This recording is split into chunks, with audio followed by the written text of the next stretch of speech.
Amerika dan Eropa ini suka memposisikan diri sebagai negara yang paling mulia ya. Mereka mengutuk penjajahan, padahal dulu Amerika itu berdiri dengan sejarahnya yang menjajah penduduk asli. Atau sekarang mereka bilang, kita harus nggak boleh tebang pohon, ya kan? Kita harus konserv hutan-hutan. Padahal saat negara mereka itu masih berkembang, mereka sendiri yang ngancurin hutan secara masif. Yang terbaru ini menurut gue yang lumayan menarik juga, yaitu image go green mereka tentang mobil listrik alias electric vehicle. Mereka berencana untuk punya standar emisi yang tinggi, supaya mobil baru yang dijual di tahun 2035 itu 100% mobil tanpa emisi. Tapi mereka nggak sadar bahwa ini adalah kebijakan bunuh diri. Soalnya China tiba-tiba muncul dengan mobil listrik yang lebih bagus dan murah daripada pesaingnya. Dan hasilnya sekarang lagi ada perang besar di industri otomotif antara China lawan Eropa, Amerika, dan Jepang. Di video kali ini gue bakalan jelasin gimana caranya negara otomotif kuat seperti Amerika, Eropa, dan Jepang sekarang malah kewalahan ngelawan mobil listrik dari China. Dan disinilah mereka mulai nunjukin muka asli mereka, bahwa sebenarnya mereka ini nggak mulia-mulia amat. Gue bakal bongkar apa yang sedang terjadi di industri otomotif dan apa artinya buat kita sebagai masyarakat awam. Let's go! Buat tahu apa yang sedang terjadi di industri otomotif, kita harus tahu sejarahnya itu kayak gimana. Dari 1900-an sampai 2010-an, industri otomotif global ini didominasi oleh raksasa dari Amerika, Eropa, dan Jepang. Perusahaannya itu kayak GM, Ford, Chrysler, BMW, Mercedes, Toyota, Honda, dan Mazda itu membangun kekuatan mereka melalui inovasi dalam teknologi mesin internal combustion engine alias ICE. Kendaraan mereka ini dikenal karena kualitas, keandalan, dan performanya yang tinggi. Tapi seiring berjalannya waktu, makin tinggi kesadaran dunia tentang perubahan iklim, emisi CO2, dan keterbatasan sumber daya minyak. This is not a safety issue, the cars won't crash, but there is a danger to health. Dan efeknya, dunia mulai beralih ke solusi yang lebih bersih dan berkelanjutan. Pemerintah di China, Eropa, dan Jepang mulai menerapkan standar emisi yang lebih ketat dan mendorong transisi ke kendaraan yang lebih bersih. Awalnya, produsen tradisional ngerasa shifting ke full EV ini nggak memungkinkan, tapi kemudian Tesla menunjukkan bahwa asumsi itu salah. Mobil listrik Tesla itu performanya bagus, praktis, dan harganya itu bisa terjangkau. Dan keberhasilan Tesla itu meningkatkan minat konsumen dan juga investor, dan secara otomatis menekan produsen tradisional lainnya untuk ikutan berinovasi. Produsen besar dari Amerika, Eropa, dan Jepang pada ngeluarin inovasi versi mereka, kayak misalnya Chevy Volt, Nissan Leaf, BMW i3, tapi semua penjualannya ini masih jauh di bawah Tesla. Walaupun begitu, pemerintah itu masih percaya dan mereka harus terus mendorong insentif untuk mempercepat transisi industri otomotif menuju elektrifikasi dan mencapai tujuan mulia mereka, yaitu untuk ngurangin pemanasan global dan mendorong udara yang lebih bersih. Dan mereka terus menawarkan berbagai insentif seperti kredit pajak, subsidi, dan pengecualian biaya untuk mobil listrik. Di sisi lain, mereka menerapkan denda dan penalti bagi produsen yang gagal memenuhi standar emisi yang semakin ketat. Nah, di saat produsen otomotif ICE ini pada sibuk berusaha untuk transisi, perusahaan China kayak BYD, Geely, dan SAIC Motor, ini produsen merek Wuling, memanfaatkan peluang ini. Didukung oleh subsidi pemerintah yang signifikan, investasi dalam riset dan pengembangan, dan pasar domestik yang besar, otomotif dari China berhasil memproduksi EV dengan harga yang terjangkau dan juga berkualitas tinggi. Contoh, di China, BYD Atto 3 itu dikenal sebagai BYD Yuan Plus dan harganya itu 260-an juta. Jadi kalau misalnya kalian pikir BYD Atto 3 di Indonesia itu murah, di China itu lebih murah lagi, hampir setengah harganya di Indonesia. Kalau misalnya Wuling Air EV, harganya itu 150 sampai 180-an juta. Selain itu, China juga berinvestasi besar-besaran dalam infrastruktur pengisian daya dan supply chain baterai.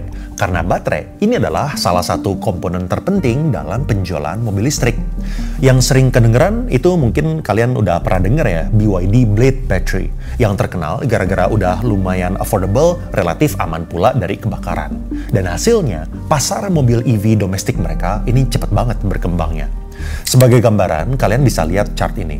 2015, EV itu bermulai dijual di China. Tapi cuma dalam 7 tahun, EV udah ambil alih 25% market share dari mobil yang dijual di China. Jadi pertumbuhan industrinya itu benar-benar cepat banget. Karena industri mobil EV mereka itu udah strong secara lokal, otomatis mereka masuk ke langkah selanjutnya, yaitu ekspor. China langsung gencar masuk ke berbagai pasar global. Masuknya EV dari China ke pasar global tiba-tiba menimbulkan tantangan serius bagi produsen dari Amerika, Eropa, dan Jepang. Dan kendaraan China itu relatif murah dan juga kompetitif, dan mereka bisa berhasil menggerogoti pangsa pasar mereka. Market share mobil listrik dari China di tahun 2017 itu 39%, 2020 itu 45%, dan data yang terbaru di tahun 2023, market share mobil listrik China di global itu sampai lebih dari 50%. Jadi kalau misalnya semua negara maju itu bikin mandat bahwa mobil masa depan itu harus mobil listrik, ini tentu jadi masalah besar. Karena ini justru lebih menguntungkan China daripada produsen otomotif yang dulu merajai dunia kayak Toyota, BMW, dan juga Mercedes. Jadi untuk melindungi industri domestik mereka, pemerintah di Amerika, Eropa, dan Jepang mulai mempertimbangkan tindakan proteksionis. Barang impor itu dibuat jadi lebih mahal supaya barang produksi lokal itu bisa bersaing. Dan pada September 2023, Uni Eropa meluncurkan investigasi anti-subsidi terhadap impor EV dari China dengan tuduhan bahwa subsidi pemerintah China itu menciptakan persaingan yang tidak adil. Mereka juga mempertimbangkan untuk menerapkan tarif pada EV dari China. Amerika pun juga mengevaluasi kebijakan perdagangan dan regulasi untuk ngasih keunggulan bagi produsen domestik. Jepang, meskipun lebih berhati-hati, mulai memperketat standar impor dan meningkatkan dukungan untuk produsen nasional mereka. Dan yang paling ironis, negara-negara yang sebelumnya itu mendorong elektrifikasi dan standar lingkungan yang ketat, kini mengubah kebijakan mereka ketika kepentingan ekonomi mereka itu lagi terancam. Contoh, Uni Eropa awalnya mengeluarkan standar emisi Euro 7, sebuah kebijakan yang memperketat gas polutan seperti carbon monoxide, hydrocarbon, dan juga nitrogen oxide. Tapi sekarang mereka mempertimbangkan untuk menunda kebijakan ini untuk memberikan waktu terhadap produsen otomotif di Eropa. Jepang juga mirip. Target mereka itu untuk semua mobil itu harus mobil listrik di tahun 2035. Tapi mereka masukin mobil hybrid dalam kategori ini untuk memberikan waktu terhadap produsen otomotif beradaptasi. Soalnya sekarang produsen dari Jepang itu lebih jago bikin mobil-mobil yang hybrid. Dan gak heran, gara-gara negara barat itu lagi pada intens ada perang dagang lawan China, sekarang China itu di-frame sebagai negara yang tidak fair. Eropa mencurigai bahwa pemerintahan China ini memberikan subsidi yang tidak adil. Dan tiba-tiba, semua negara mengimpos tarif terhadap produsen mobil listrik dari China. Intinya dipajakin lebih lah, supaya produsen lokal itu bisa nggak kalah bersaing. Jadi mereka bikin impor dari China itu lebih mahal, dan mereka ngasih subsidi untuk produsen lokal. Jadi udah jelas ya, setiap negara itu memiliki kepentingan masing-masing. Cerita industri otomotif dan transisi ke kendaraan listrik mengungkap ketidakkonsistenan dalam kebijakan negara-negara maju. Mereka mendorong standar lingkungan yang ketat dan juga transisi ke energi yang bersih. Tapi mereka juga mengubah aturan permainan ketika kepentingan ekonomi mereka itu sedang terancam. Makanya ini jelas bahwa setiap kebijakan yang dikeluarkan pemerintah itu cuma untuk melindungi rakyatnya.